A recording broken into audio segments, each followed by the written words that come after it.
It's a blessing to me. If I could bottle your wisdom, Teresa, I would be a millionaire, and I wouldn't have to. I don't know. I wouldn't have to ramble on the radio for a living. Hey, listen. Thank you very much, Brock, for that. Anyway, Teresa, thank you so much for spending time with me. Thank you for mopping up. You have so much more eloquence than I do. Thank you. It's a pleasure. I'll see you soon. Thanks, Teresa. All right. Bye-bye.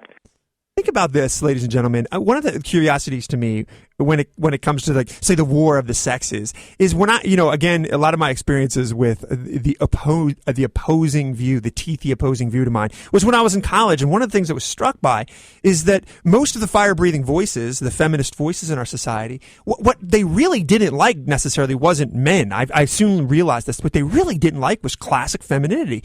If a woman chose to do something classic, we're supposed to live in a free society. And of course, I thought women's suffrage was to give women options. But I noticed that women that would choose classical things, women that would choose homekeeping, for example, or childbearing, so on and so forth, boy, they had a disdain for these women. And what I quickly came to know is that they lauded masculinity in a very, very weird way.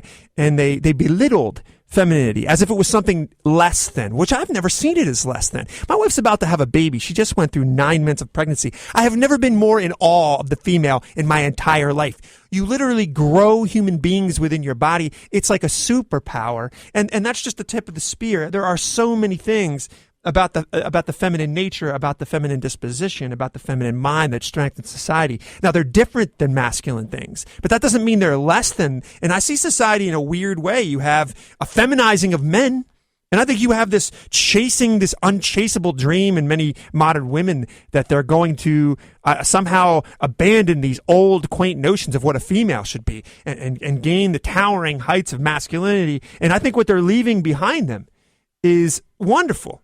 Ladies and gentlemen, I'm hitting a break. Gary, the radio legend, cracking the whip at me, and that cannot be ignored. The Atheist Antidote Show, by the way, I alluded to that. CourageCulture.net for all of the links and the stories that we talk about.